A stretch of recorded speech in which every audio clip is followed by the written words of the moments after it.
Where you going? No, man. You got the right classroom. Come on in, take a seat beside me, my friend. Hey, look, here come T.A. Charlie. Let's see what he got to say. Now broadcasting from a remote location deep in the bowels of the LA wilderness, somewhere under the wood and metal of a nondescript building, surrounded by schnauzers and model tanks, we once again bring you The Road to Concord with Professor Joe Bakanovic. Homeroom is on Rumble. You just go to Rumble and search for the channels. Search the channels for The Road to Concord. I can't read. It's one word. When you find it, you go ahead and you click follow. It might mean you got to set up an account, but it's fast, it's easy, it's free. I did it. You can do it. For those technologically challenged members of the class, you can also catch us on Facebook, Twitch, TwitX, whatever, and sometimes YouTube. Yeah, we haven't got censored yet for a while, so we're doing pretty good. Then you We're can catch due. the podcast after the show. Yeah, we are due. It's uploaded to Podbean, iHeartRadio, and Spotify. Just look for The Road to Concord. And we'll also be on BitChute. Phones are on today. If you'd like to call and are a regular class member, you should probably know how to do that. If you don't, you'll have to email us to find out. You can go to the blog page, that's roadtoconcord.com. That's where you find all your show notes, study notes, and handouts for the class. Finally, you can email a professor at joe@theroadtoconcord.com. He's a little slow, but he eventually gets around to emailing you back. If you find our classes helpful, please click the thumbs up, like, follow, subscribe, and share it with those you think could benefit from it. Just warn them, Joe is an acquired taste. This show is listener sponsored, meaning we do not solicit business advertising. It wouldn't do us any good anyway, but it doesn't limit us in the content we can provide for you. Oh, this is going to be a day when going to demonstrate that fact today. Yes. With that said, we ask for your participation on a value for value basis. If you find our show of value to you, then you provide an equivalent portion of your labor and treasure through the donate link on the Road to Concord blog page, show description on Rumble, and in the comments on the other streams. And thank you to all of you who do support this show. We would not be here without you. No, hey, we all know T.A. Charlie isn't all there. Now, just stay seated and give it a chance. You'll soon realize we not might be the smartest, but we each independently form opinions based on reason and logic. We're free thinkers.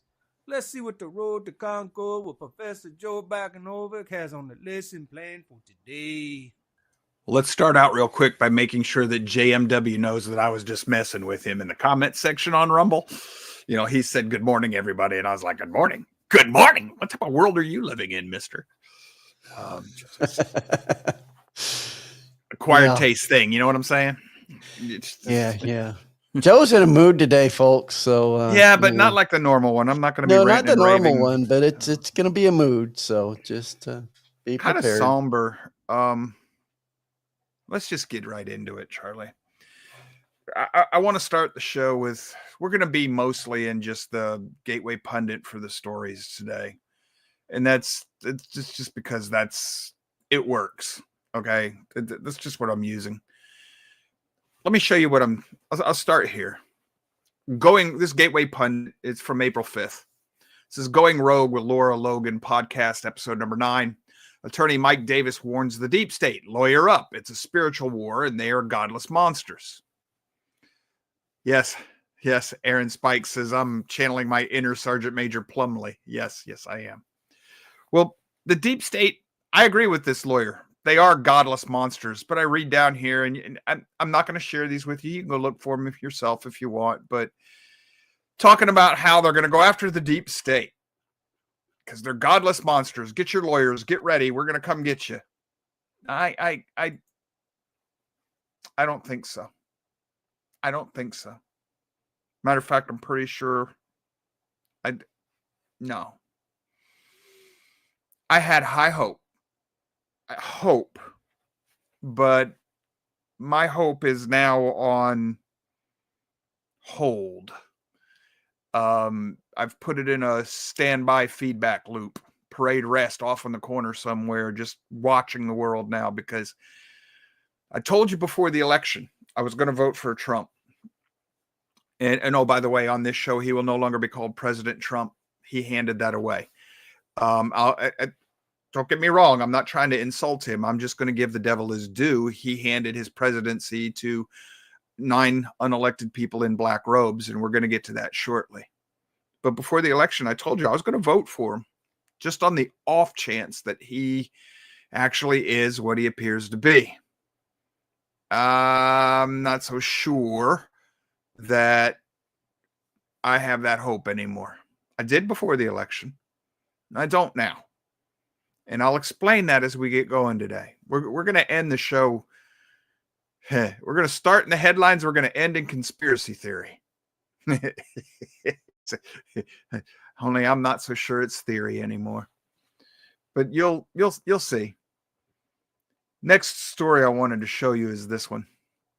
This is Gateway Pundit 2 from December 30th. Breaking: Trump endorses unpopular House Speaker Mike Johnson for Speaker in a surprise move. Now, that's from December, Joe. That's before Trump was president. Yeah, but it's after he was elected president. So this matters. Speaker Johnson is part of the deep state. So why would Trump put him in there? I thought he was going to go help us purge the swamp. That bugged me. But it's been on my mind. I've been keeping it up in the, I describe it as a spinning saucer. You keep all your saucers spinning. If you've been with me any length of time, I've used lots of little metaphors to try and paint pictures for you. I call them fireflies. Well, each firefly rests on a saucer. If you're in my head, you just see this field of saucers with a firefly on each one. And I keep each of these saucers spinning. And that's my way of trying to explain to you that, like I was talking to Charlie and Natasha before the show, this fall, we're going to be 4 years. So we're about 3.5 years with this show now. And every story I've brought to you, every show we've ever discussed lives consciously in my mind all the time. It's alive. It's not something I stuck in the filing cabinet and, oh, wow, dim recesses of my memory. No. They're always there. The plates are spinning. The saucers are spinning on, the sticks, keeping them balanced. And this is something that your classmate Jimmy Zinker loves. He's fascinated by this, is that these things are always in my head. They're always there. I'm always aware of them. So where I might have to remind you of them, I see a story and I remember all this stuff. It's right there, man. It's right in front of me. So this one about the speaker's house, that I went back and I brought that up because of another story. So I bring that forward to make sure you didn't memory hole it. I promise you I didn't, because I thought about it when I saw this one. This is from March 26th of this year. Trump backs Uber rhino Lindsey Graham in shocking 2026 endorsement. Why? You promised me you were going to drain the swamp, Mr. Trump. Lindsey Graham, he's one of the granddaddies of the swamp. How do you drain the swamp? By putting a swamp monster back in charge of things. I don't get that.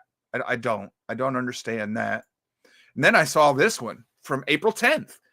Democrats are furious at Michigan Governor Gretchen Whitmer for meeting with Trump at the White House. And you can read this story. I don't care about the stories. The headlines are the story in this case. So he just got done meeting with Bill Maher. Say, well, Joey's building a big tent. You know what? If I send you to save me from the boogeyman and you get into office and you're going to be like, well, there's the boogeyman, but I'm going to take that troll and that devil and that demon and I'm going to make a big, cabal to go get the boogeyman because I need a lot of help because the boogeyman's too big to kill. And what you do is recruit all his buddies to help you kill the boogeyman. I'm going to have a lot of confidence in your ability to kill the boogeyman. Matter of fact, I'm going to think the boogeyman might be out to kill you. I don't see value in a coalition of your enemies. And in the case of Gretchen Whitmer, she should be in jail. She's violated Michigan and federal law, but nobody gives a crap. We have a 2-tier justice system. There's rules for me and you, but not for thee, for them. The only rules that apply to the they is whether or not you're doing what your head bosses say. And if you get way out of line, then they'll crucify you. And then a year or two later, turn around and let you back out of jail. Have you ever followed all these people that they put in jail? Great big headline. So-and-so finally goes to jail. Follow up on them a year or two later. or follow up on where they go to jail. It's not really jail in most cases. It's just a country club with walls around it that they can't leave when they want to. They've made a world for themselves that they think they're above and outside the law. So why is Trump dealing with people like that? You are in a culture, we folks, we're in a spiritual war, just like the story said that I started off with, but you're also in a culture and an ideological war. How far would we have gotten against the Axis powers in World War II if we had made friends with their allies? Well, we did that. We did. We literally did. We aligned ourselves with Russia. How well did that work out? It gave us the Cold War, a war we are still fighting. You don't win a victory if you align. This idea that the enemy of my enemy is my friend, that sounds sweet, but that's very progressive thinking. It's not real. That's not the way the world works. It's not the real world. All that does is help you get rid of the enemy at hand, and now you're going to fight the enemy you were allied with. So as soon as we got rid of Germany, now we're fighting Russia, because Russia was always our enemy.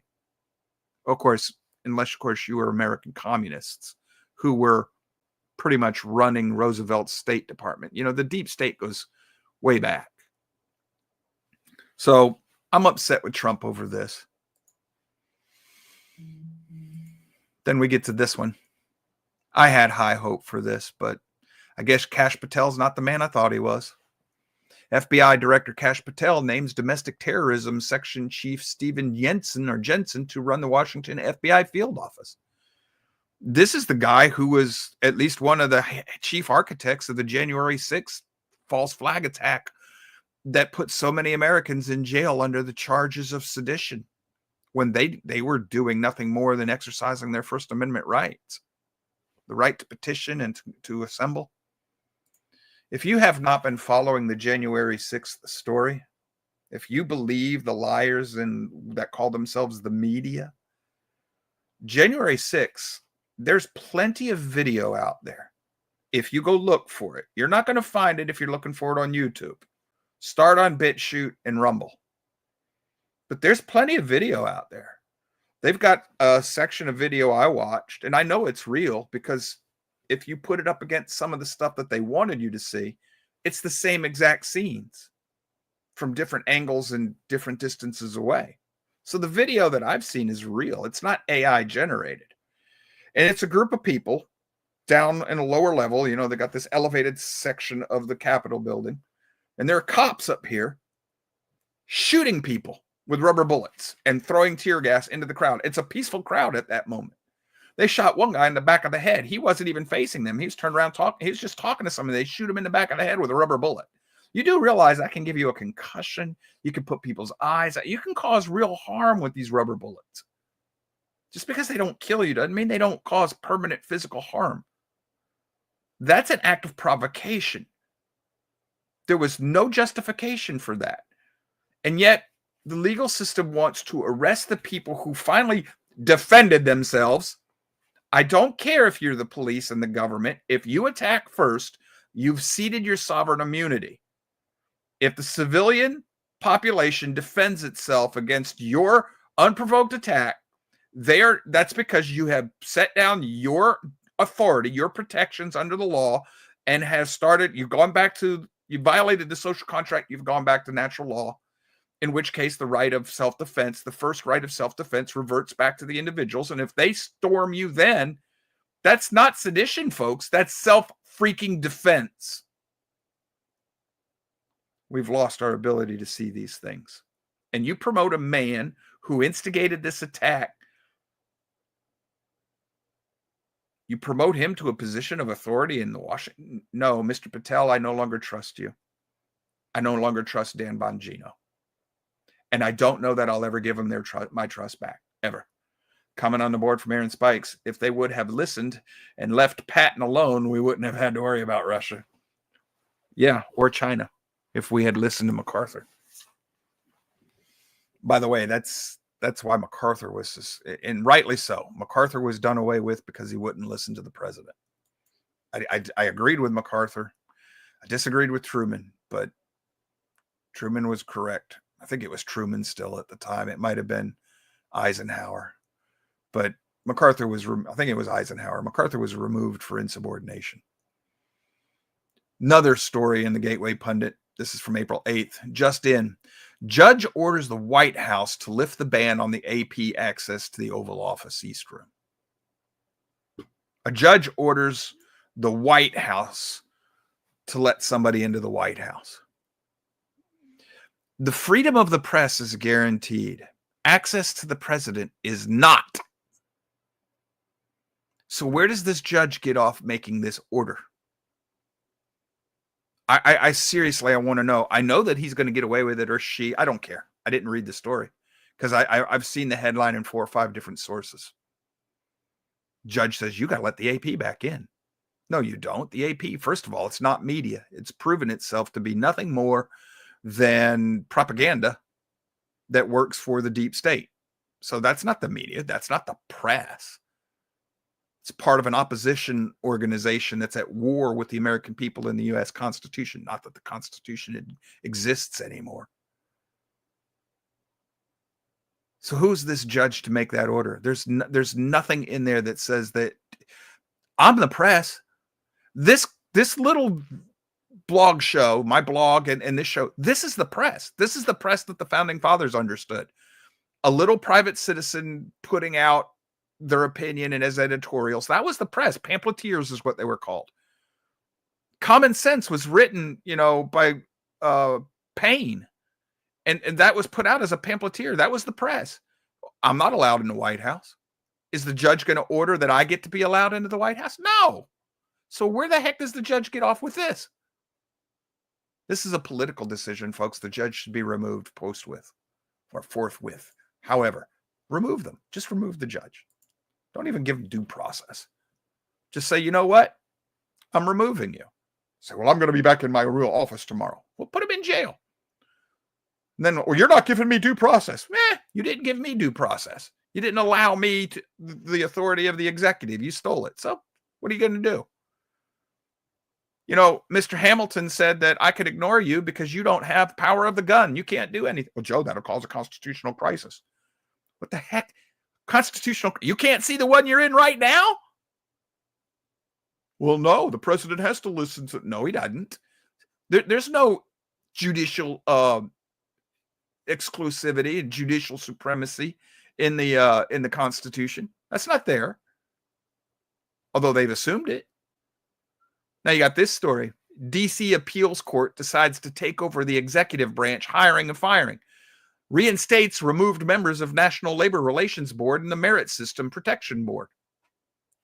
That rests on a ruling that was made decades ago that says, well, if the bureaucracy, the division has pseudo legislative and executive and judicial powers, well, then it's an independent branch and the president can't just willy-nilly do what he wants. It's under the executive. He has total authority over it. But if it's an independent branch, then it's unconstitutional.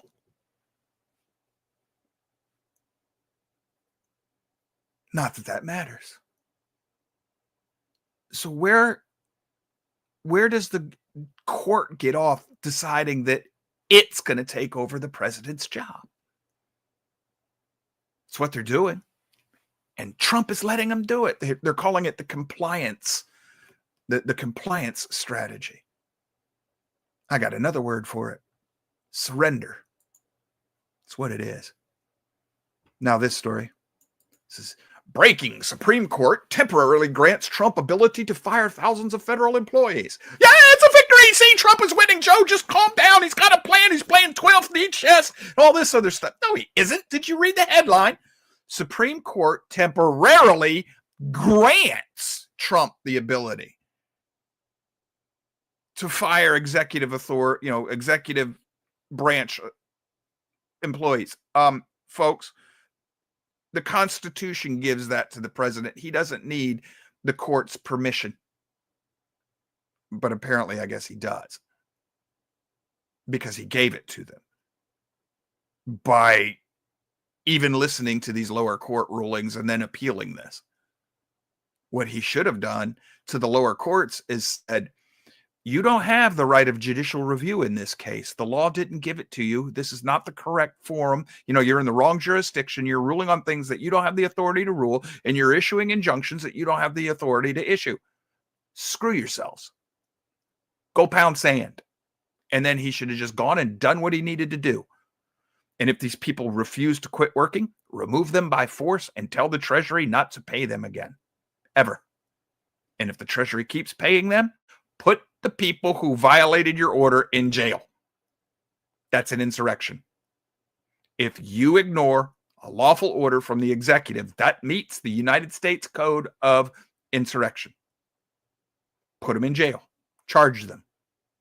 It was good for the goose. Give it to the gander. But no, we're going to follow the Supreme Court. Got this one. New. Appeals court halts Biden judge's injunction, allows Doge workers access to sensitive information. The appeals court allows. First of all, Doge was created by Obama. Yes. The idea was created by Obama. Nobody filed a complaint against. That's because Obama just put it up there for looks. Trump comes along. He's going to give Elon permission to go do this stuff. Well, Elon wasn't appointed. He doesn't have to be. Think of it this way. If I had called it a blue ribbon panel, nobody'd have a problem with that, because that's what Democrat presidents do all the time. Well, I instituted a blue ribbon panel. Nobody's ever been confirmed by Congress in those blue ribbon panels. Have you ever go back and look them up? The president just appoints them. He's allowed to do this. He's allowed to have advisors to help him do his job. It's in the Constitution. Why do I need the court's permission? If I'm Trump, why do I need the court's permission to do this? Where does the court get the authority? Well, it can just read whatever it wants into the Constitution. Yes, and Brutus was right. Because of the language in the Constitution, the court can do whatever the bleep it wants to do. It can write laws. It can tell the DOJ what it can and can't prosecute. It can tell the executive who it's got to do. It can tell it can just do whatever it wants. I bet you it could probably even dictate to the military to take Trump out of office, and everybody be like, well, it's judicial supremacy. We got to listen to the Supreme Court, or it'll be a constitutional crisis. You're in one. You've been in one for a long time. Country's being taken over. Well, not being, has been taken over. That's over.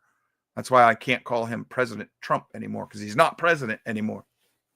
He gave that to the Supreme Court. This is another story. This is from April 7th. Breaking Supreme Court Chief Justice Roberts indefinitely blocks court order requiring return of alleged El Salvadorian MS-13 gang member. That was another victory. Look, the Supreme Court, Trump's winning. Really? He's winning? Well, then what do we do with this?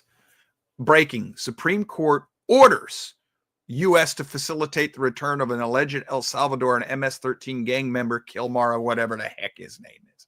Orders it. It was unanimous. Okay, folks, that's an illegal order. I understand why the Supreme Court went with this ruling, but that's an illegal order.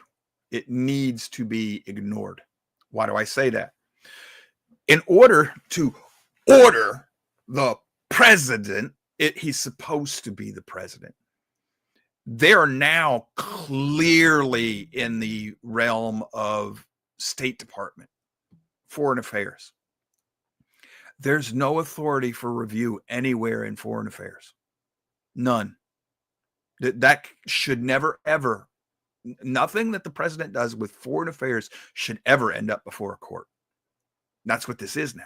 Now, what they're going to say is, well, this guy wasn't given due process. He's claiming he's going to be persecuted by a rival gang. That is not part of the U.S. law. If you're going to have political persecution, if you're going to suffer political or religious persecution, then you can seek asylum. That's neither of the, what the Supreme Court just said is if you can get into the United States by hook or by crook and say, well, the bully down the street's going to persecute me if you send me home, I have to let you stay here, or at least give you due process. That's realpolitik. I understand. That's what we're dealing with. I get it.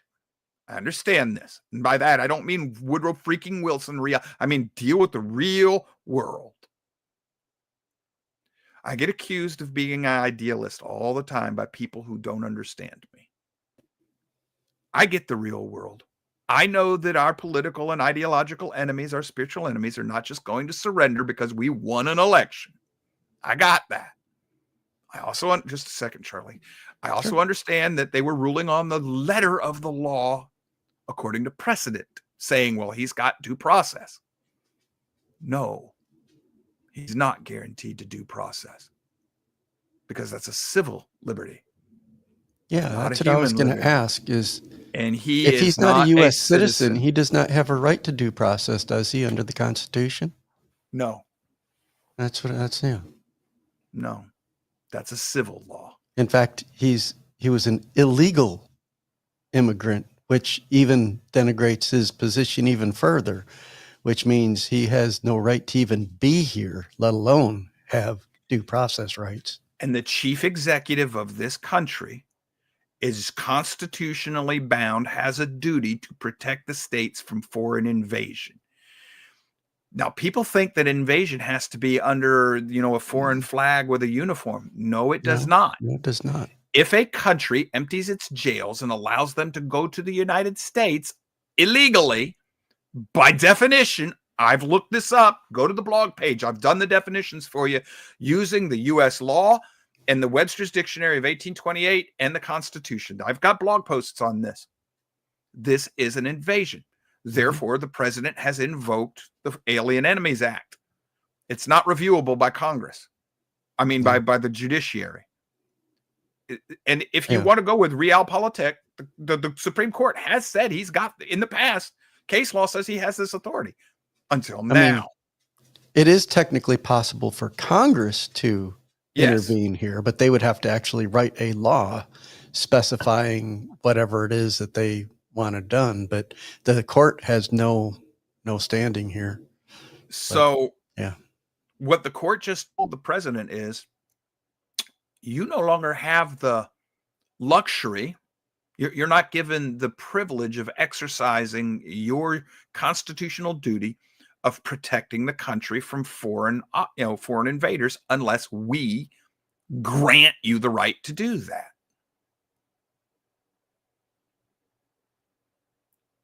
How do we come back from that? And I'm very serious about this. How do you come back from this?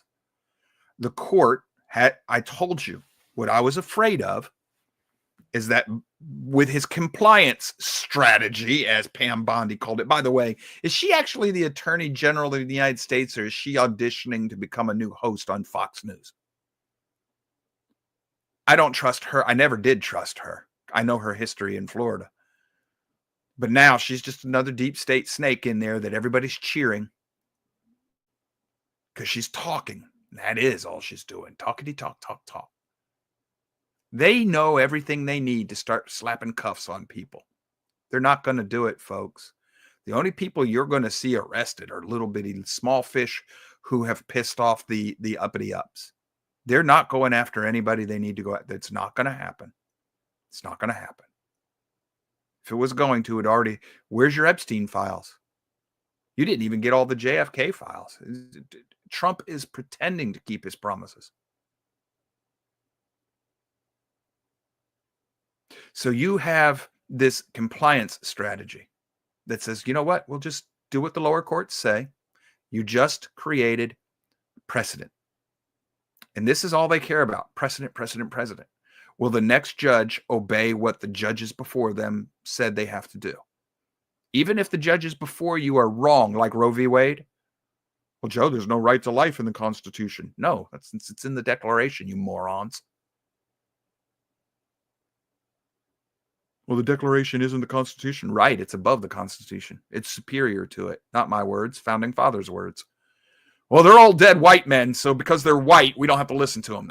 There you go. More political, in this case, racist. Well, I can't be racist. I'm not white. I got a little news flash for you.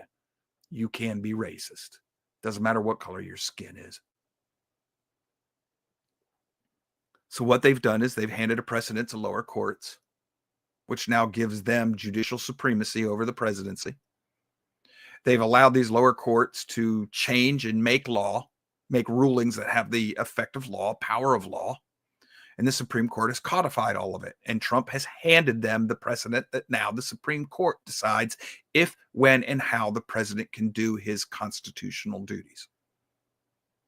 You have handed the legislature, the executive, and the judicial to 9 unelected, unaccountable oligarchs. That's called tyranny. President Trump has done worse than he ever did with COVID. He handed the Constitution to the Supreme Court. It's done. It's over with. He has succeeded in completing what Hamilton and Lincoln and Woodrow freaking Wilson started out to do. You don't see it. Well, you might, but the average American doesn't see it. They say, "Oh, Joe, you're just hyperventilating. It's much to do about nothing." This is a precedent that they will use forever and ever from now on. The next Supreme Court justice. Will you keep stare decisis? Will you keep with the precedents that was set before you? Well, then we can't confirm this judge. They never say, will you adjudicate a case by the merits of the Constitution and the Articles of Confederation? I mean, and then the just a second, I'll get to the comment. The notes from Madison on the convention and the debates about whether or not we should ratify it, the federal, anti-federal. Will you judge according to its original? Well, they never get into that. The last judge they did that to, his name was Bork. Look what happened. That's become an idiom now. He got borked. Coming on the board from Aaron Spikes, protection of the country from foreign invaders is in the Constitution, so Congress would have to pass an amendment. A law cannot be done. That's true. That's actually true. Very brilliant observation there, Mr. Spikes. We live in a lawless society. When you have two-tiered justice, you don't have justice. We live in a lawless society where we are given more protection to illegals. Does anybody else remember a poor little child, little Cuban kid down in Florida who was trying to claim political asylum? He was here with his family, and he had gotten out of Cuba, and Clinton sent stormtroopers to steal him away and send him back to Cuba. There was no due process there. He never got a day in court. They just sent the military, SWAT members dressed and looking just like the military. Any of y'all remember this case? Most of you who weren't politically aware in the 90s probably don't even know what I'm talking about. Where was the ACLU then? They were actually defending the Cuban relative. And by the way, so the ACLU is suing on behalf of all these illegal aliens. Say, well, Joe, they've got constitutional rights, not civil rights. Charlie, I need a favor. Could you pop on here? What is your understanding of what ACLU stands for?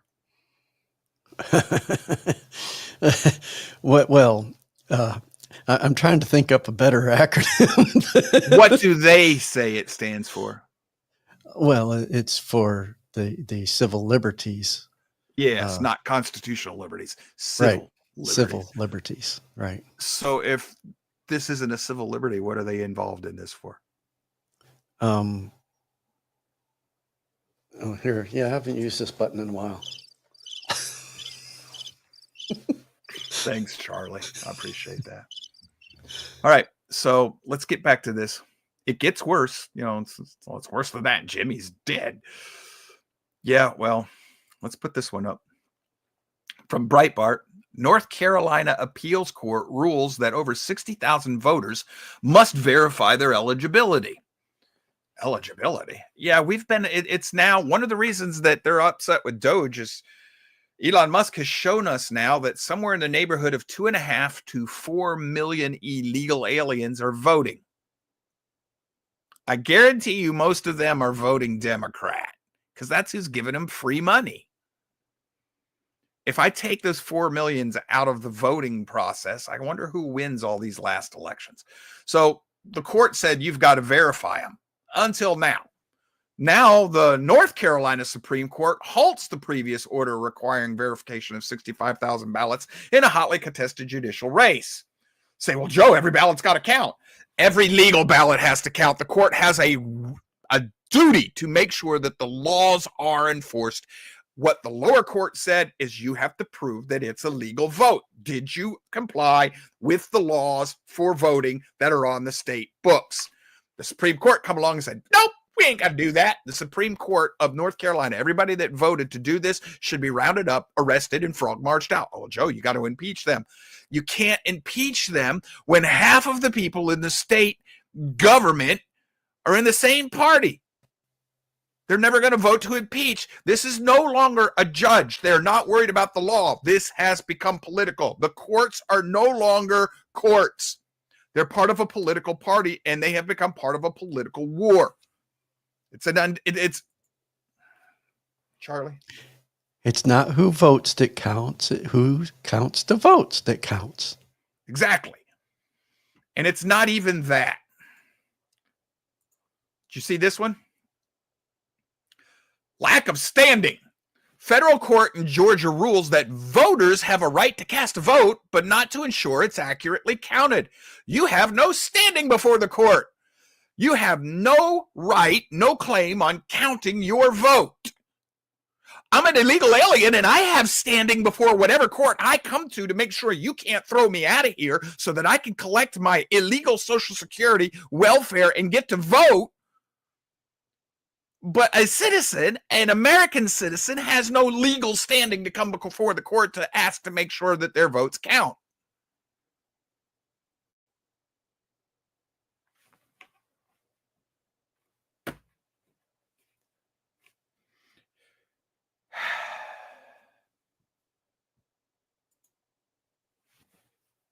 I like to speak in movie clips.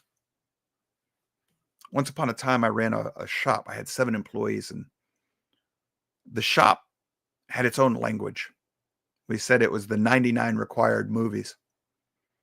If you didn't know the movies, you couldn't understand the language. And if you've ever watched Star Trek, The New Generation or Next Generation, there's an episode in there where they encounter an alien race that speaks in clips of metaphors and things,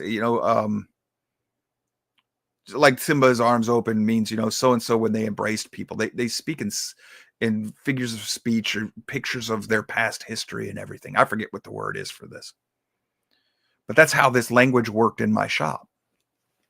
And in The Secret Scroll, he's one of your classmates. He used to be in the shop. He'd tell you it worked. It actually worked. Once you understood the references, you could actually hold a conversation that the average person would, what the freak are you talking? When my father started working in the shop, he got just angry at this. But after 6 months, he caught on. Well, these stories I've been reading to you, especially this last one, where you have no right to make sure your vote is counted.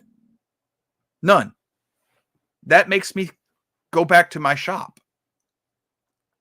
I say we dust off and nuke them from orbit. It's the only way to be sure. It's a reference to Aliens, the second movie in the franchise, where they're going to take off the planet and nuke the whole site from orbit. It's the only way to be sure they get all of the aliens. Well, I'm thinking it's time to dust off and let Yahweh nuke this planet, because it's the only way to be sure we get all of Satan's children. Say, well, Joe, you can't do that. Actually, I can. It's called an apenthesis, when we all get snatched up into the sky right before we come back down. So while we're up there meeting him, he can nuke the planet, and then we can come back down. He can remake it for us. Hey, wait a minute. That sounds familiar to me, Charlie. Vaguely.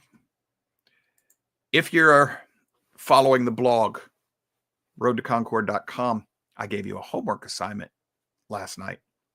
Yesterday afternoon. You probably didn't have time to do your homework assignment. I strenuously urge you to start listening to this man, Steve Deace. I don't agree with all of his theology. He and his host, one's Roman Catholic, and he and his producer are both Protestants.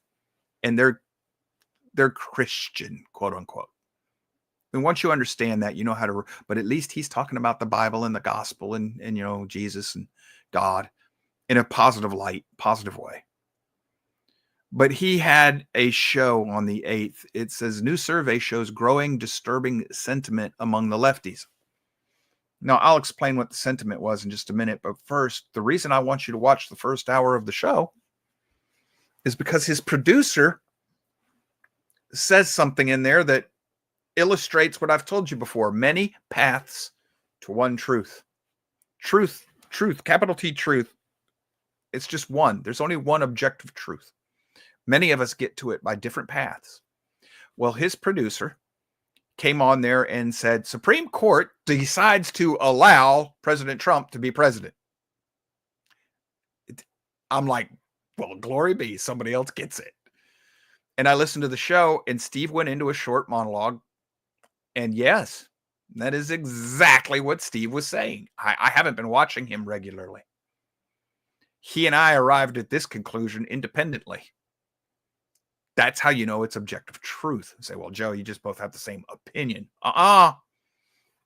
Listen to us both reason. Both of us are reasoning along the same exact path. We're both right reasoning. We both caught the scent of truth, capital T truth, and we ran it to ground, and we both came to the conclusions. If it walks like a duck, talks like a duck, quacks like a duck, if the Supreme Court is acting like a dictatorial oligarchy, then that's what you got. That's what we have. Incidentally, the main headline in this story says new survey shows growing disturbing sentiment among the lefties. About half of them are at the point now where they say that it's justifiable to assassinate Elon Musk and President Trump. It's the only way to save the country.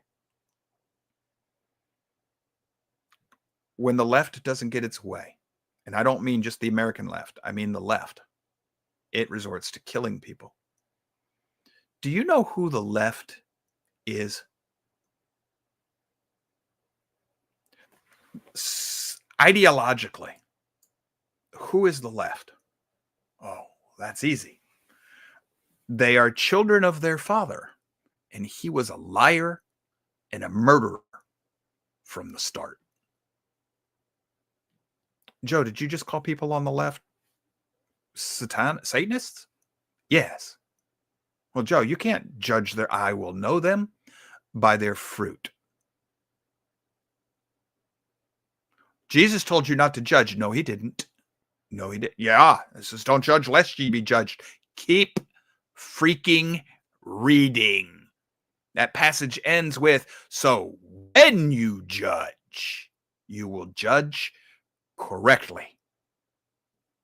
So I'm not going to judge their eternal residence. I don't know whether or not they're going to be saved, but I know by their fruit that they are sons of their father, Satan, the devil. If your response to a problem is to go kill your problem, you're not of Yahweh.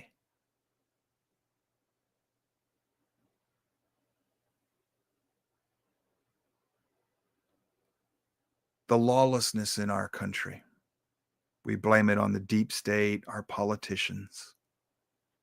No, folks. No. It's our fault. It's our fault.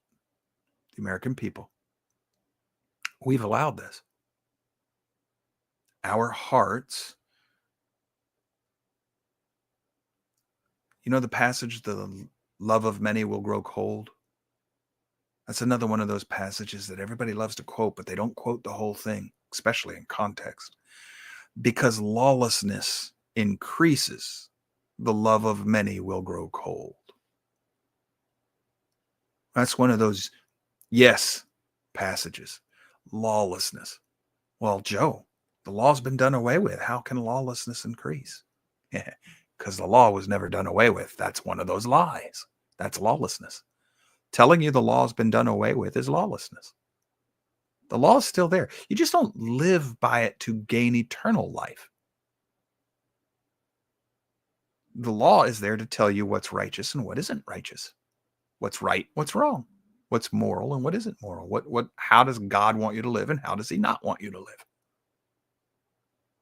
So as everybody starts doing what they think is best, as in the days of Noah, the love of many grows cold. The love of God, the love of country, the love of community, the love of family, the love of each other. And as that love grows cold, the love of the law grows cold, we grow lawless. And the lawlessness increases and the love grows colder. And you and I become part of a nation that's in need of masters. And that's what the law is for. Paul tells you that the law exists for those who won't obey it. That's how they're punished. If you and I are righteous, we don't need the law. We already know what's right because it lives in our heart. Say, see, Joe, the law's gone away with. No, I didn't say that. Law's still there. You just don't need it because you don't violate it.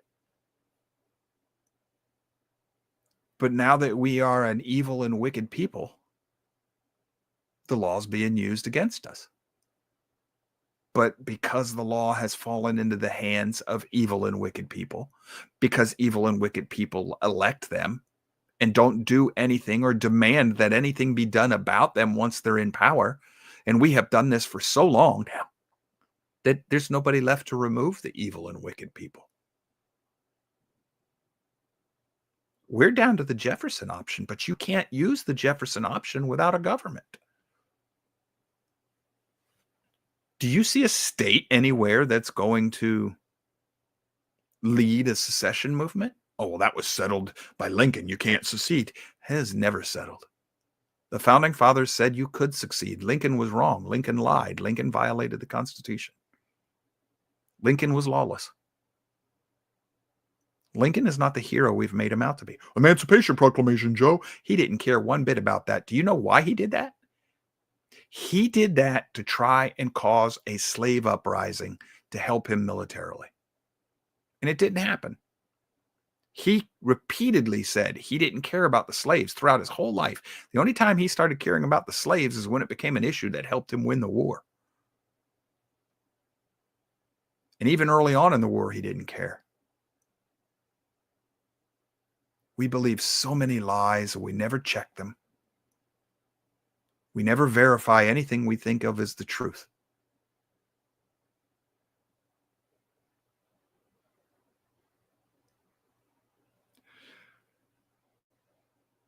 I am not depressed. I am not apathetic. I wouldn't be doing the show if I was. I'm just not interested in the affairs of man anymore. I feel abandoned by my fellow Americans.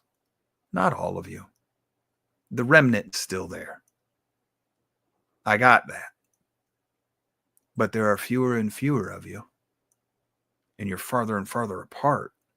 It's hard to find any of you.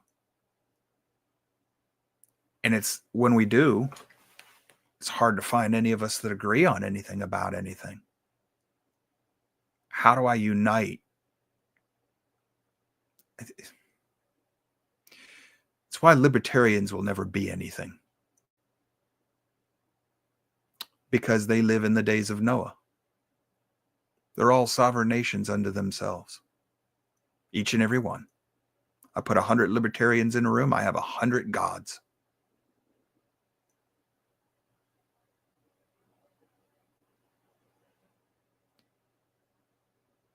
I don't know. I don't know what to do. There's nothing to educate anybody about anymore. I don't know how we come back from this. I don't. They do whatever they want to do now. Nobody can or will stop them, not righteously. The only way to exercise the Jefferson option is under the authority of a government, just like the founding fathers did.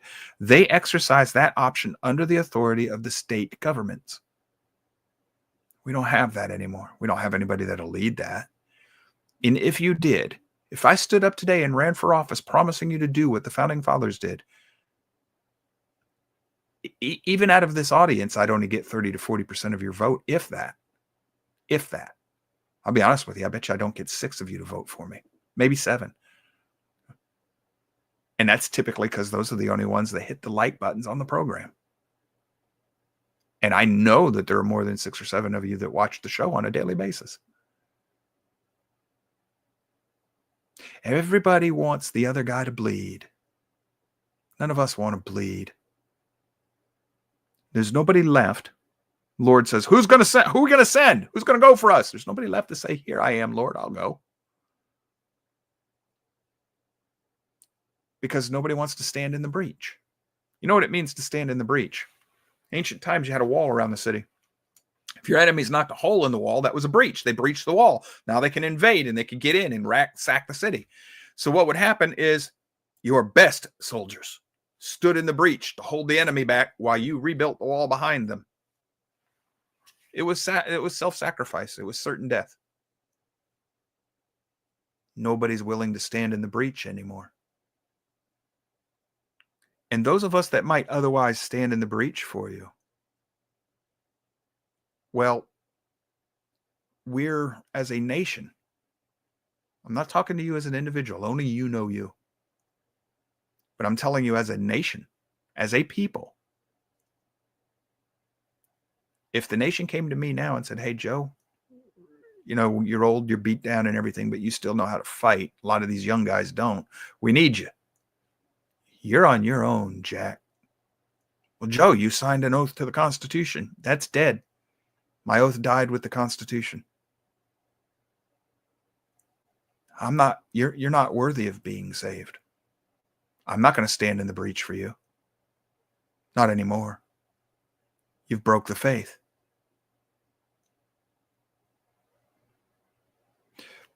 You broke the faith.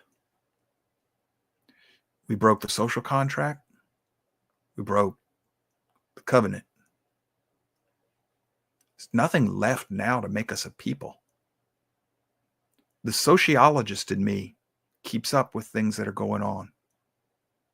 I'm scared, and I mean scared. There's new studies out right now. Young women are giving up on marriage and childbearing. And I can't talk to you about the true realities of that study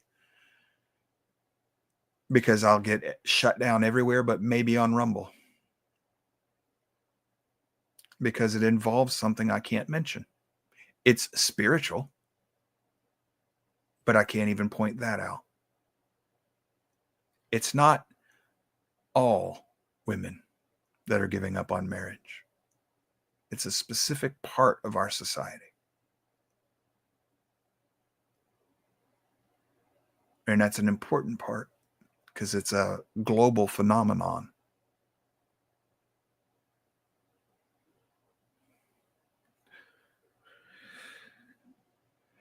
I don't know. I might blog about it. They can't do anything to my blog page. Not without breaking the contract. And I'm not sure it matters.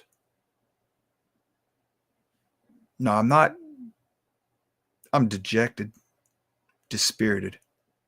I haven't given up. I'm not apathetic. I'm not depressed. I don't know how to explain it to you. We'll go to the break here in just a minute, Charlie, because when we come back, we're going to go full on conspiracy theory for you when we come back. Alex Jones, Pizzagate, Epstein. We're going to have a good old time. But before we go to the break, I guess I'm at a point where I knew all this stuff was going to happen. I didn't know exactly what form it would take, but I knew the generals. And I have a long history of this, folks. I've been writing about this for over 20 years, almost 25 now. And I'm on record. I guess I'm in awe that it's finally here. And I see it clear as day. I knew what was going to happen and how it was. I knew the generalities, and here it is. All the pieces fit. All the pieces fit the puzzle of the picture that I had painted. They just clicked into place in the last few months, which means I got a pretty darn good idea. I know what's coming. And I wish. Well, let's just say that if they told me that I had to renounce my faith or they were going to cut my head off right now, I'd be singing when they chopped my head off. I don't want to live in the world they're making. I don't. You'll get a glimpse of it in the next hour. We're going to be talking about Fauci, Ukraine. It's all part of the puzzle. It fits. Why do I believe it? Because it fits. It fits. Does it necessarily mean that's the reality? But you're going to have a very, very hard, very difficult time using reason and logic, right reasoning and logic to convince me that I'm totally wrong. And I'll show you in 6 minutes. You might want to be back for this one. You're going to need your 5-point harness on this one. And I'm going to convince those of you who are new to me and haven't been around for a while that I am Fruit Loops, crazier than Alex Jones. But if you've been with me more than 6 months, I'm probably going to give you new material for nightmares, because you're going to realize I already told you this. And now you're going to see it too. See you in 6.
right, well, we're back.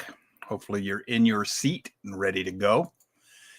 I hope some of you have a working knowledge of Project MK Ultra and Project Mockingbird. It deals with the CIA. And I don't know how many of you have much knowledge of the CIA's background, its origins, and where it come from and how it got established. I have no idea if you have a whole, much working information on that. I'm waiting for a page to boot up. It doesn't seem to want to behave with the computer at the moment, so hopefully it'll come up. But the CIA has never been, ever been a friend of this country. It just it hasn't. It's always been about its own agenda. It started out with the OSS, Office of Strategic Services, in World War II. And you have to understand that the intelligence community that built up around it it's part of the deep state. It's one of the primary vehicles by which the deep state functions. And they did this thing. They had this project. It was a MK Ultra. It's mind control. How to use mind control using drugs and programming techniques and things like that. They were looking to see if they could control your mind or the will of other people. And then you had this Operation Mockingbird. Could they seize control of and use the media? If you've run into one of these videos where it shows you all these little talking heads literally saying the same thing, and sometimes they'll make a montage where they'll show you 2, 3, 4 dozen local news stations, national, but also local, and they're all saying the exact same thing. And you think, well, that's just AI and it's a fake. No, it isn't. No, it isn't. Rush Limbaugh pointed this out years ago. That's Mockingbird. They succeeded in controlling the media. So MK Ultra and Mockingbird, this was happening in the 60s and 70s. Right along the same time as something else was going on. And I don't know how many of you, this is going to be one of those shows where I'm going to tie a lot of fireflies together. And if you haven't been with us a long time, this may not make a whole lot of sense to you. I hope it will. This is just real quick. During the break, I grabbed this one. Wernher von Braun and the Aliens Will Be the Last Card. How many of y'all remember Wernher von Braun? He's the father of NASA. Well, he's also the man who invented the V1 and the V2 rocket. He was a Nazi. He's not a good guy. We made him into a hero. But this is Dr. Rosen, I think her name is. She was his assistant. And this is fairly recent pictures. She's been trying to warn the country of something that Wernher von Braun warned Americans about or told her about. This is right here. This picture is them when she was younger and him right before he died from cancer. A couple days before he was killed, there's Wernher von Braun in the car with Kennedy. So he knew the president. And he said, I've learned to use the word impossible with great caution.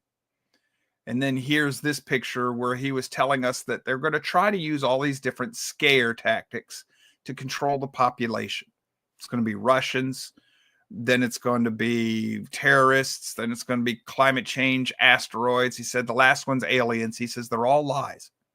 Told her they were all lies. This is pictures of him when that's him in the black suit there. This is him, head of NASA. One of the reasons that so many people are suspicious of NASA. And I don't blame them for that. And then this is the CIA director, William J. Casey, 1981. He says, we'll know our disinformation program is complete when everything the U.S. public believes is false. And he says, I'm the source for this quote, which indeed said by CIA director, blah, blah, blah, blah, blah, Barbara Honegger. They're going to claim that was false. Well, I don't care whether or not it's true or not. I don't really give a rat's rip about any of that. Doesn't have to be true. Could all be lies right now. You have to understand what I'm looking at. I can't tell you directly. Then they'll use that 2-tiered system against me. But I'm using a skill set that I've acquired in my youth. And I'm looking for telltale signs that are not going to be admissible in a court of law. But they still work with inductive logic, inductive reasoning. It's the type of reasoning that military intelligence uses. or political strategies and things like this. It fits the greater picture. There's a lot of disinformation, a lot of it. It's the type of spy thing going on. But I do know this. I know that it was detailed and exposed. It exposed and explained in great detail that George Soros, whether it's George Soros or not, I don't know. He's the front man. Okay. He's the public figure that they focus your attention on. And it could be him.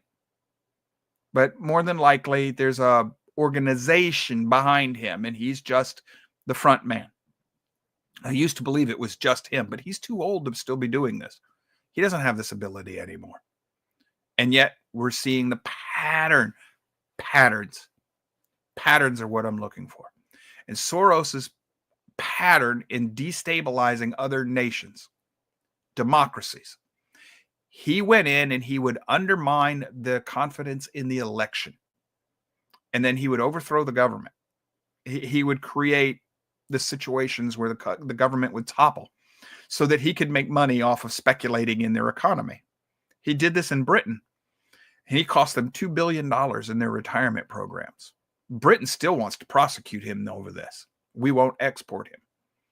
That tells me it's probably not Soros. Now, I'm not saying he's not connected. I'm telling you it's probably connected to something else. And this was probably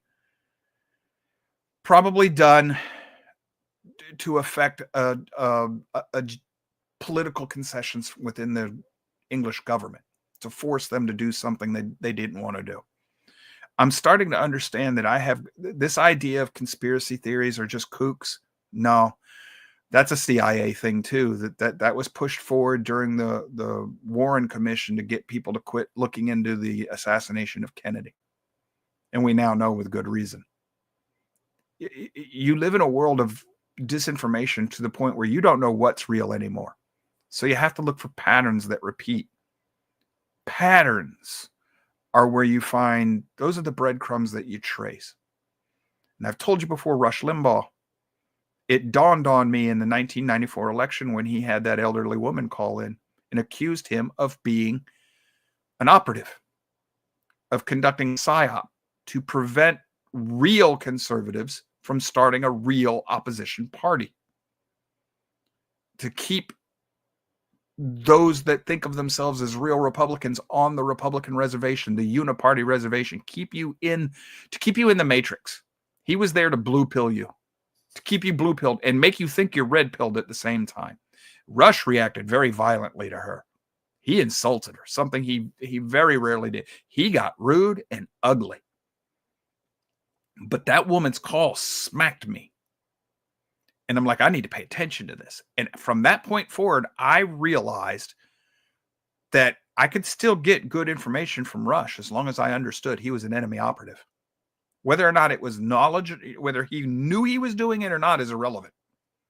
He can still be used to do the work. And that's one of the ways they do this. But why do I say he was an operative? He pushed the deep state agenda while making you think it was conservative and constitutional. Like when he pushed NAFTA, he helped get that passed. He helped destroy Ross Perot's attempt to build a second party. And in the process, he went against everything he said he believed.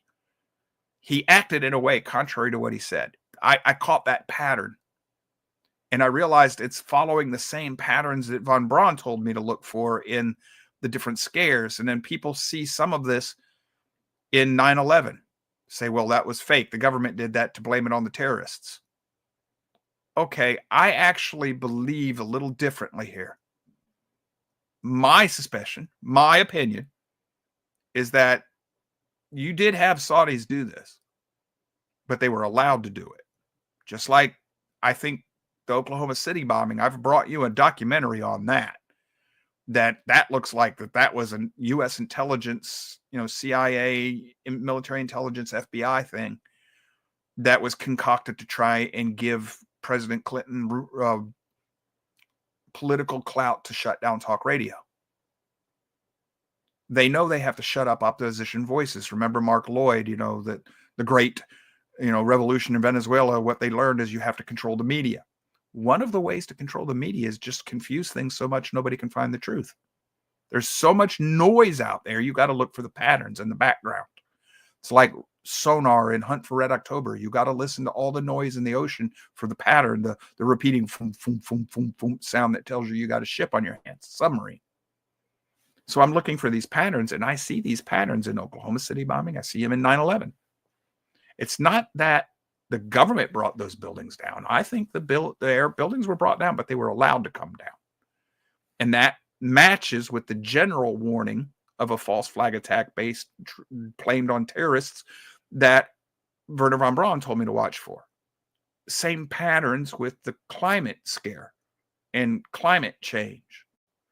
Same patterns with, I don't know if you've paid attention, but we got to build weapons to stop asteroids, and we got to weaponize space. That's what he's talking about. It's all about weaponizing space.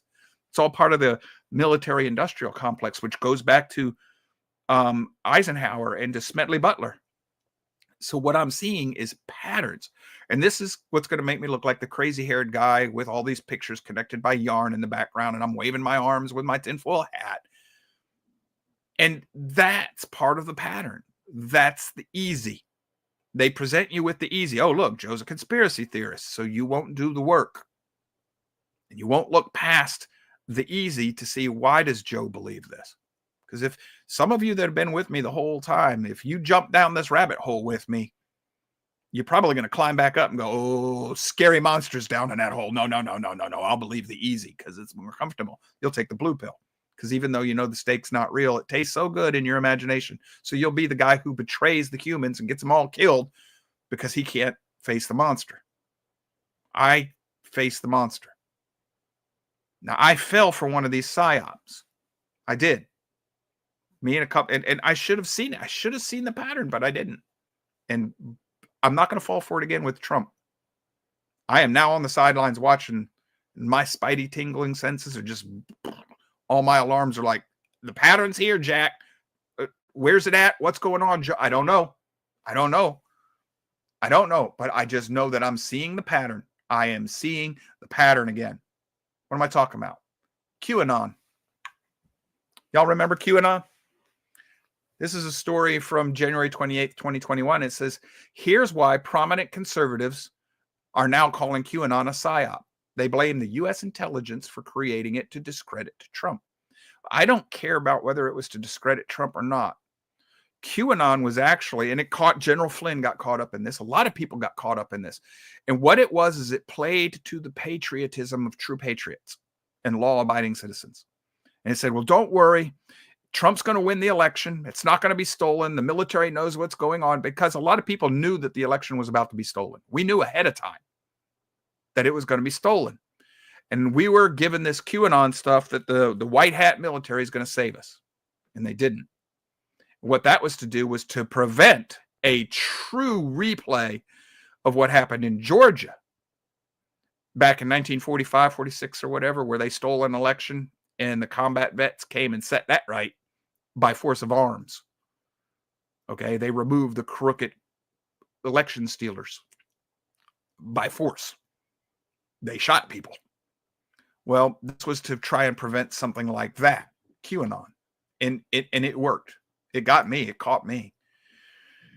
Oh, man. I had a story here, but it looks like it got lost on me. Dang it. I hate it when this happens. All right, let me pull this down, tell you what was on this one. And this is one of the problems you're going to have, too, if you try tracking this down. A lot of these stories get scrubbed, and sometimes in real life, in real time. And if with the advent of AI, it's going to get even harder to keep up with this stuff. Mostly because the AI is going to be able to shut it down while you're on it. It was, yes, Aaron, it was Athens, Tennessee, not Georgia. I'm sorry, but that's another story I've told you before. QAnon mimicked a military operation that happened in Russia in the 1920s. And it was done to try and contain and direct the opposition to the revolution that was going on there. And I found out about this after the 2020 election. And I wish I had the link, but I just looked for it while we were talking. That's why I was a little, disjuncted there. It's gone. It's gone. I had it up before the show. I read it. It gave you the pictures from the book where all of this came from. So that was a psyop by the Bolsheviks, and QAnon mimicked it perfectly. So why is this all a big deal to me? Well, here, let me show you this one. This is from Newsweek. QAnon embraces the Russian conspiracy theories on Ukraine labs. This was March 10th, 2022. And it's arguing that, that there were labs in the Ukraine, Fauci's labs in the Ukraine. And that's part of what, why Russia was invading Crimea and the Ukraine and everything. Have you followed Dr. Fauci and the labs lately? Have you been keeping up with that? I do. We now know. We know. It's 3 years later. We know that Fauci had biolabs in the Ukraine. We know it. It's also been proven by Glenn Beck's research people, proven that they had biolabs in Crimea, which is on the border of Russia. And they were collecting the DNA of prominent Russian families, political leaders, business leaders, very powerful people that run Russia. And that is more than likely why Putin invaded Crimea, was to shut these labs down, because they were creating gain-of-function bioweapons designed to eliminate you according to your DNA. So, well, Joe, that's all conspiracy theory. No, it isn't theory. None of this is theory. Most of it's been proven. A lot of it is technology and facts that are proven that fit the picture. The picture fits. I don't have to go all crazy head on you. I can make a consistent, coherent storyline here. Fauci's hand in gain-of-function research goes all the way back to AIDS and HIV. I'm not going to go into that now, but there was a doctor, female doctor, who accused him of this. And in 2020, when the COVID hit, she came out with her original accusations again. I can't find her name. It was Murkowski or something, or this Polish name.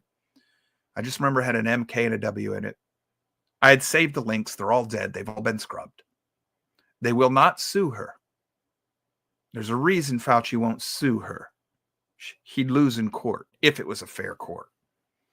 She's right. And she was accusing him of having a hand in creating AIDS, and that it was a live field test of the technology, the CRISPR technology. I've covered all of this with you. Do y'all remember the X-Files video clip that we play for you from time to time, where they're talking about the CRISPR technology?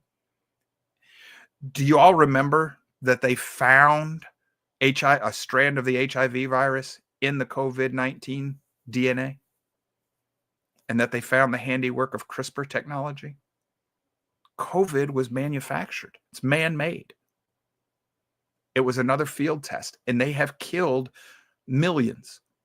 And if you've been following the peer-reviewed research by actual research scientists, there are a lot more people going to die because of the jabs than ever died from COVID.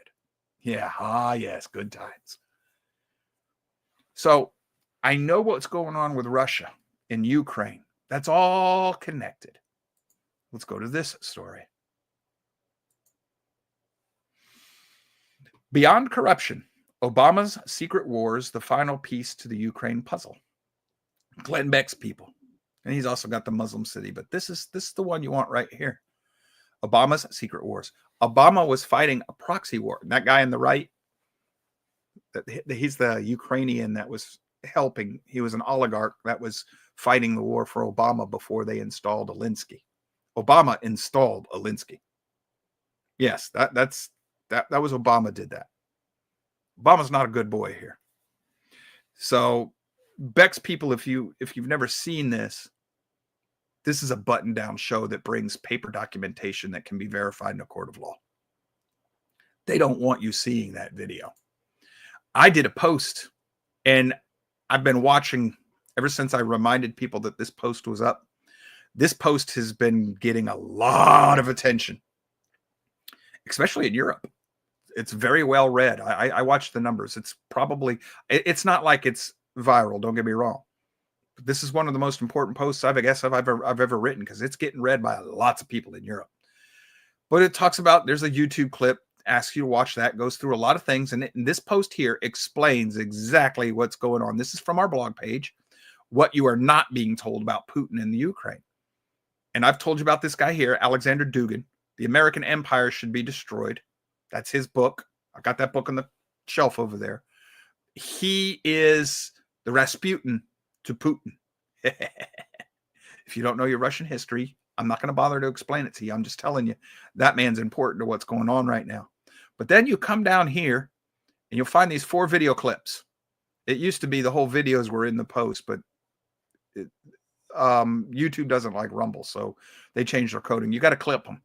These are Glenn Beck's 4-part posts on what's going on in Ukraine. And they're about 5 years old now. 6, 7. And he brings the goods, man. He brings the receipts. He tells you what's going on in the Ukraine. Part of it was about oil, which is why that pipeline was destroyed up in the Northern Sea there.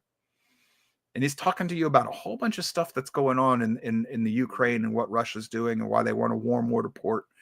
And there's a whole bunch of stuff in this post. And I'd forgotten about all of it. To a point.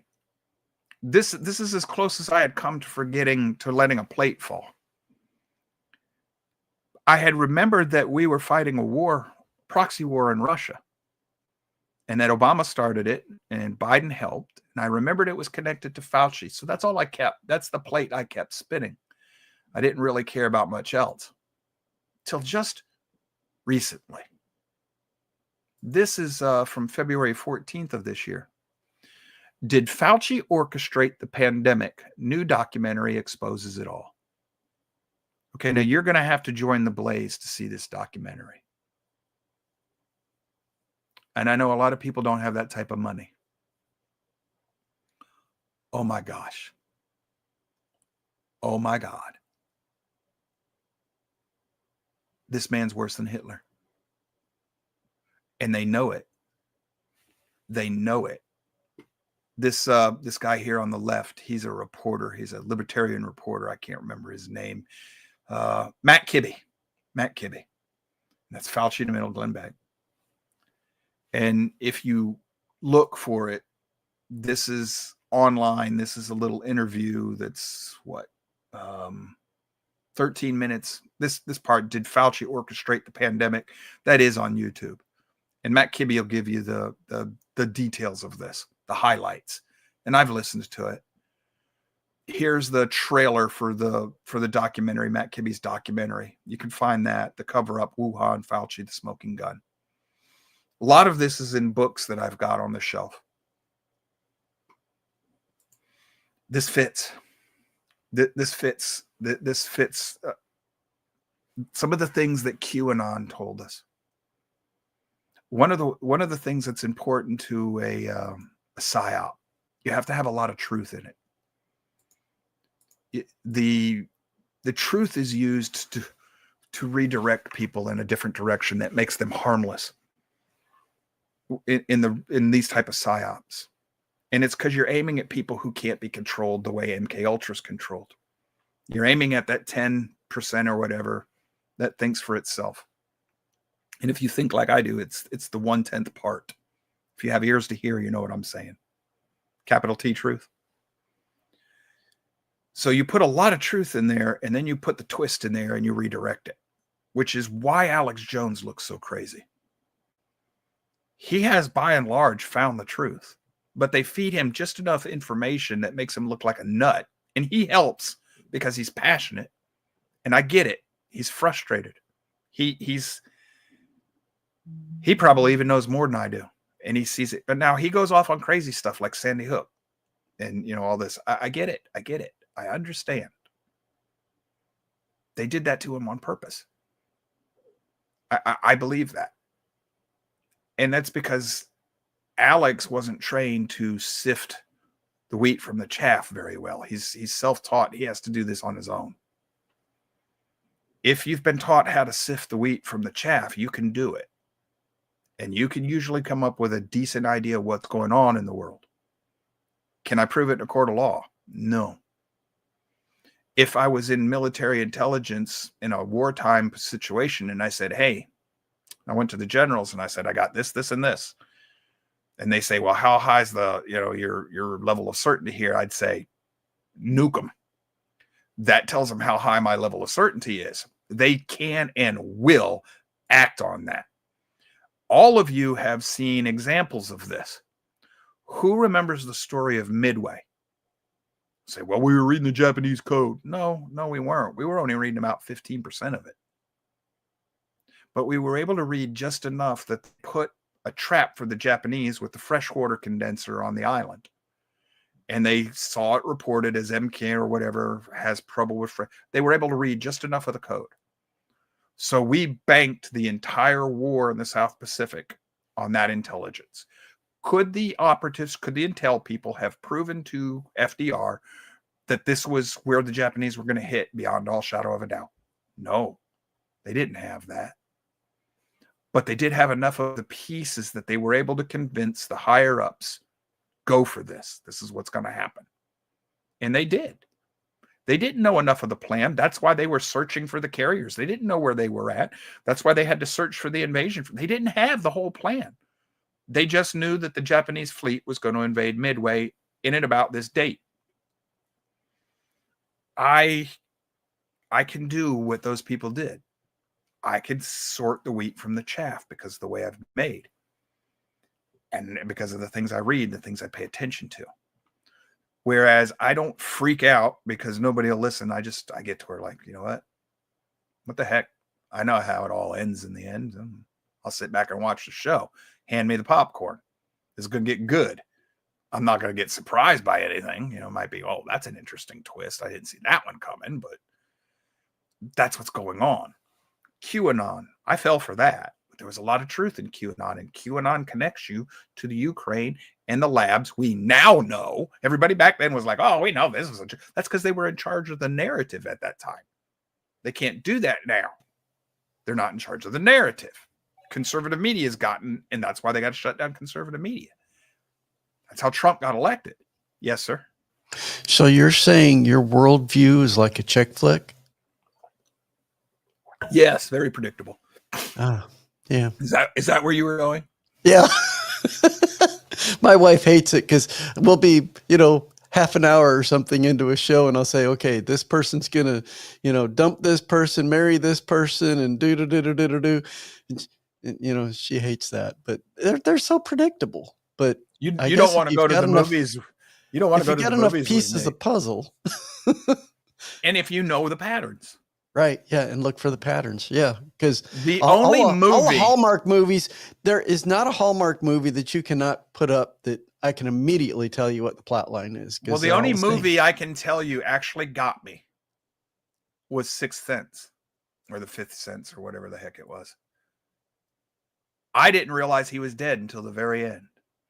But when I rewatched it, all the signs were there. Yeah. Yeah. Everyone. Yeah. Well, we're watching one of those. Huh? Is that considered a chick flick, though? No, but other than that, you don't want to watch movies with me. I'll tell you what the plot is in the first 5 minutes of the movie, and I'm almost never wrong. Very rarely okay, wrong. Gotcha. And if BB's with me, we never miss it. Between the two of us, we get it, and then we just sit and wait to see how they do it. Yeah. So that's what's going on. Plot twists are. Yep. Yes. So this is what's going on, and then I find this story. This is Tucker's news, Tucker Carlson news. Alex Jones, Trump, Israel, secret World War III plans, the dire wolf resurrection, InfoWar reporter assassinations, just blah, blah, blah, blah. He's talking to Alex Jones. Whether or not Tucker's part of another one of these psyops, I don't know. He may have actually been red-pilled. He left in and of his own accord. But some of the things he's been saying lately, I don't know. I'm no longer going to give him benefit of the doubt anymore. I'm just going to sit back and watch. But he has been saying Alex Jones may not be as crazy as we made him out to be. He's been saying Alex might have been right. Well, I've known Alex has been right for a while. Now, if you pull on these threads, it's also going to get you to the DNC's server back with Hillary Clinton's letters and all this stuff. And if you go down that hole, you're going to run into WikiLeaks. And what you're going to find is that WikiLeaks also exposed this. I have brought this. This is one of the documentaries I've brought to you before, Out of the Shadows. This is by a Hollywood special effects artist who left Hollywood. Why? Because he didn't want to work with the pedophiles anymore and the Satanists. It's about an hour long. It's well done. You can decide for yourself. I believe him. Why? Because I know somebody who used to work in Hollywood. He used to have Steven Spielberg's home phone number, his personal cell phone number on his cell phone. I sent him this video. He watched it. He told me, do not dismiss this video. That's all he told me. I think my friend, and I've known my friend for a couple decades, I think he knows something he doesn't want to talk about. But he did tell me not to dismiss this video. If you keep pulling on the threads, you'll run into this. This is the first part of a 2-part foreign documentary on Pizzagate. This one goes after things the way I would. It dismisses the eye candy, the stuff that's easily done away with and explained. It does away with that. It says, don't look there. Don't look at the emails, even though the emails are a huge part of the puzzle.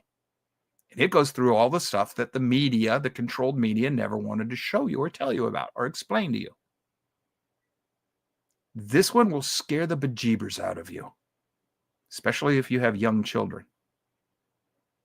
If you are skeptical, that's a good thing. By the time you are done watching these 2 parts, if you still think for sure, I'm not saying you have to believe the documentary, but if you still say for sure Pizza Gut's that's still just conspiracy theory. You and I don't have a whole lot in common. Because at the very least, this should put reasonable doubt into your mind. And Pizzagate's also linked to IKEA. Order the rosemary for $50,000. Well, what's the rosemary? Oh, it's just a cabinet. Why does it cost $50,000? Oh, it's a designer cabinet. And the lady, the mother's Swedish, I think she was Swedish. The mother's accusation was this was pedophilia. They were selling kidnapped children. That's been dismissed as just conspiracy theory. Then there's Epstein. That's been dismissed as conspiracy. We'll get back to Epstein. You've got this story from BitChute. I'll help Natasha out here and not make her look that up. You need to put that over on Rumble for me, Natasha. This is another story. It says banned BitChute InfoWars video. So this is Alex Jones stuff, right? Maybe Pizzagate was real. This is from 2023. This is another one you want to be careful before you watch. It's disturbing video, folks. It is. Now, because these plates are still spinning in my head, how many of you realize that Epstein and Diddy are connected? Epstein went away. You still haven't seen the files. Now Diddy comes up. And we find out Diddy was doing the same thing Epstein was doing. Oh, yeah, that's right. Y'all remember Bill Barr? Yeah, the guy who could have shut down the Russiagate but didn't until after the election. His father recruited Epstein. His father worked for the CIA. What? Yeah, there's a video of the recruitment from Epstein. It's online. Got to go to BitChute to find it. It's black and white. I believe it. Could be a deep fake. I now know that everything I see could be a deep fake. I believe it. Why? Because it fits the puzzle pieces. Why does it fit the puzzle pieces? Well, we didn't know about Epstein. He's also probably a misdirection. But we do know that the island's real because the locals in the area from the other islands called it Pedo Island. They knew what was going on. connects to, Ellen DeGeneres. She's got a stylized version of the island in the backdrop of her set. All of this stuff seems to connect. Their names are on the flight list, all this stuff. Now you got Diddy. You have, remember this Hollywood producer that got in trouble, Weinstein or whatever the heck his name was, for the casting couch problems and all this stuff. We seem to have memory holed all of this stuff. How many of you have memory holed the Clinton tunnels, Bill Clinton's tunnels to the White House, where he would smuggle in the prostitutes and all the little party girls and stuff? Say, well, that was just myth too. Oh, yeah. I met one of the women that he tried to rape. I'm not going to mention her name. Her family fled Arkansas, came to Panama City so that she wouldn't suicide herself. This pattern, the patterns of the Satanists and eating children and things like this, it's ancient. It's old. It goes way back. The red shoes. Y'all know what the red shoes are? Y'all seen the picture of, I don't remember, was it Bill Clinton or was it, I think it's Bill Clinton sitting in a chair with a blue dress with red shoes on. Come from Pedo Island, Epstein's Island. Yes, Mr. Keeley, it goes back to Moloch. Yes, Moloch worship. It never really went away, but it's been out in full force ever since. Ever since what? Ever since the pit was open and the gods have returned. So that's not in the Bible. Oh, yes, it is. Oh, yes, it is. It's in the book of Revelation. The pit's going to be open. Satan's going to be let loose for a short season. And he's going to go after who? Those who keep the commandments of Yahweh. I thought the commandments were done away with. I guess if you're a Christian, you think that Satan and all of that stuff's behind you. You've missed the rapture because he had to have done all of this before Jesus came. So the first coming must have been the second coming. So why did John even bother writing the book of Revelation? It was already over. Apply a little logic to your Bible. That, or maybe the commandments of God never went away like you were taught. It fits the patterns, though, folks. The psyops, the pedophilia, and oh man, they'll tell you just as many kids disappeared nowadays as did back when we were children. Not even the case. No. It started getting bad in the 80s. That's when we started putting the pictures of children on milk cartons.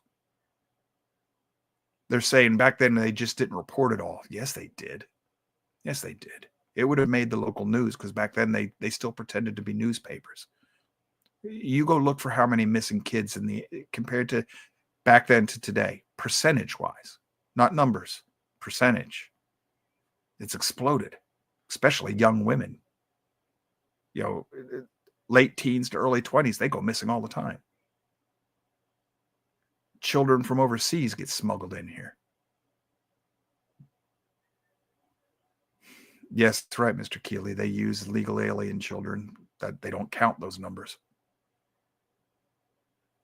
You've had people who have come out of these places that have managed to escape, that have told you what's going on, but nobody wants to believe them.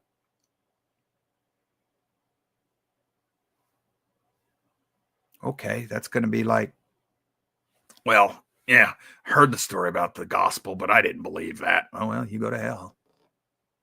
Well, I heard the story about the pedophiles, but I didn't even want to bother looking into that. Oh, well.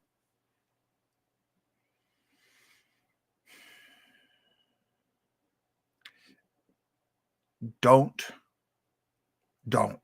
go down these rabbit holes if you're squeamish, weak of heart. If you do real work, you're going to have a hard time using Google, DuckDuckGo. You're going to have to know how to do real work. BitChute, to some extent Rumble. BitChute's going to be a good friend. There are a couple of other hacker type search engines you can get a hold of. They'll help. You're going to have to do a lot of reading. You're going to have to know how to sort the wheat from the chaff. If you do it, The same names, the same places, the same dates, the same allegations are going to start popping up from multiple independent sources.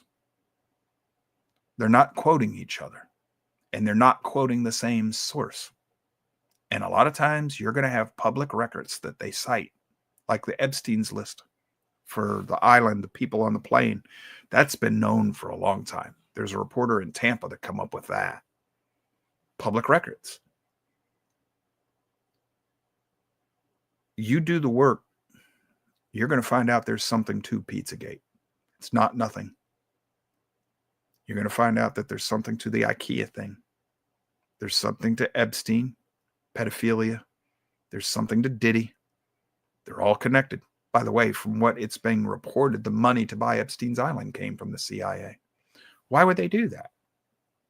Well, if I wanted to control the swamp, what better way than to send you down to Pedo Island for a weekend and give you the opportunity to play with whatever it is that appeals to your base and carnal nature and video it. Now I got you. And you'll do whatever we tell you to do. Yes, it's a blackmail operation.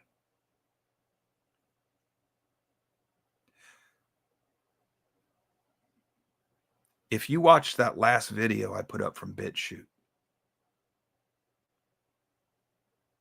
you're going to have a strong constitution when you see what's depicted. Not pretty. And when you know the symbols you're looking for, the symbols are on the t-shirts of your kids' clothing.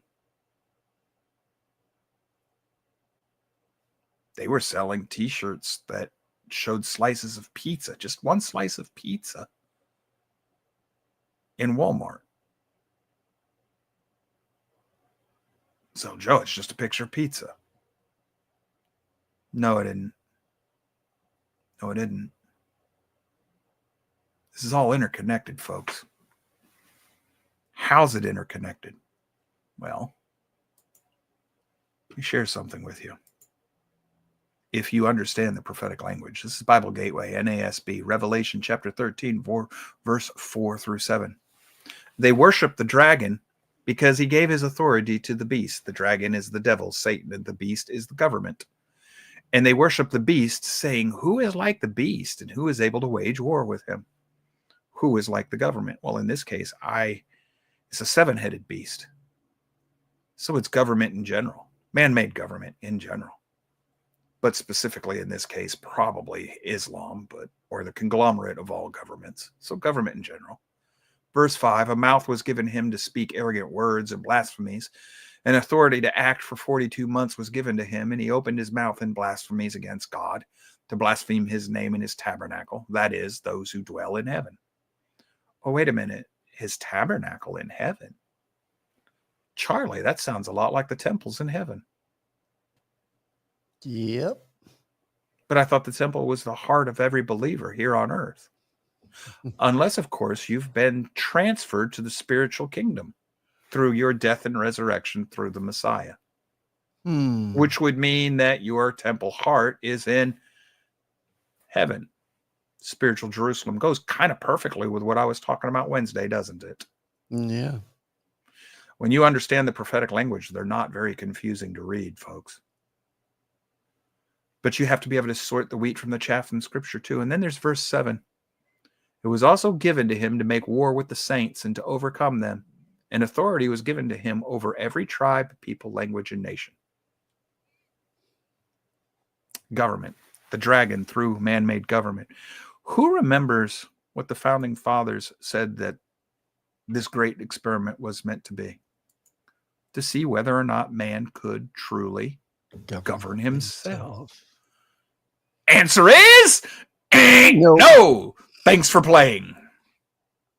You can't do it secularly. You can't do it under false gods. You can't do it under Yahweh's law. You can't govern yourself. We can't. We can't. Even before sin enters the world. Say, Eve, where are we going to eat? Here, Adam, try this apple. That's why women won't tell you where they want to eat ever since the last time they picked what was for dinner. It went sideways.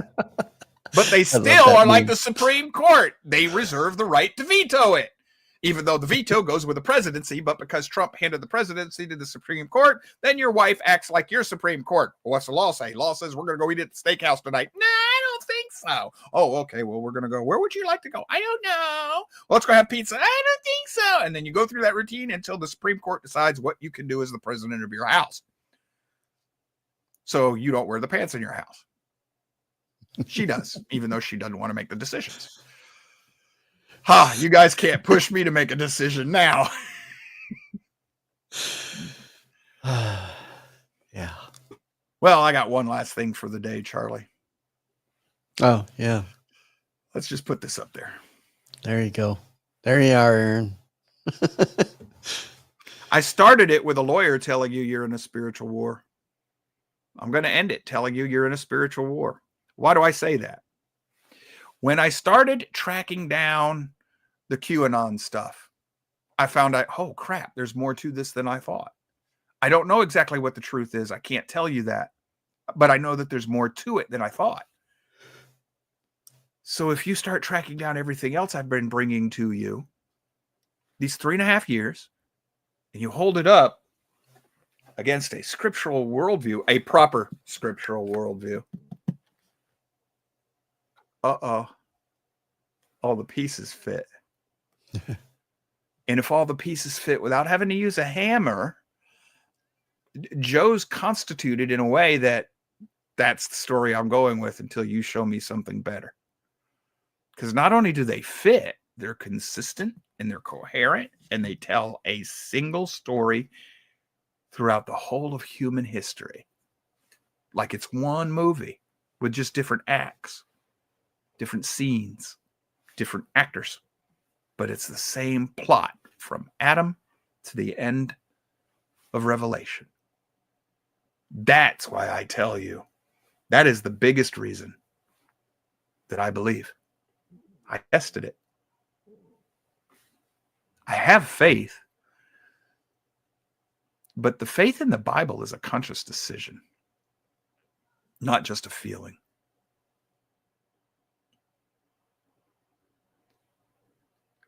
How can I not have faith? Everything about the way I'm either totally insane or that book is exactly what it claims to be. And all I have to do is understand the pieces properly and drop them, and they fit right into place. So much so that I can grab a piece now right out of the headlines and go, oh, it goes over there. I don't even have to look at the picture to see where it goes. I know where it goes now. So for me, intellectually, there are no more mountains to climb and no more oceans to cross and no more dragons to slay. I'm just waiting for the last act to warm up.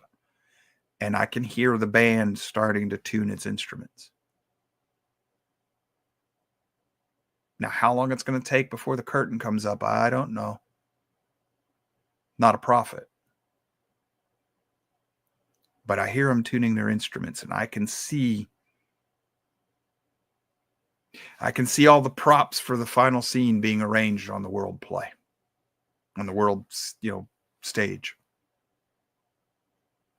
And I don't know that I care to do anything more than stand on the corner and tell people who will listen, hey, last play's about to start, last scene of the play. Better get your seats, get ready. Most people will be like, don't be there next week. Not this time. Not this time.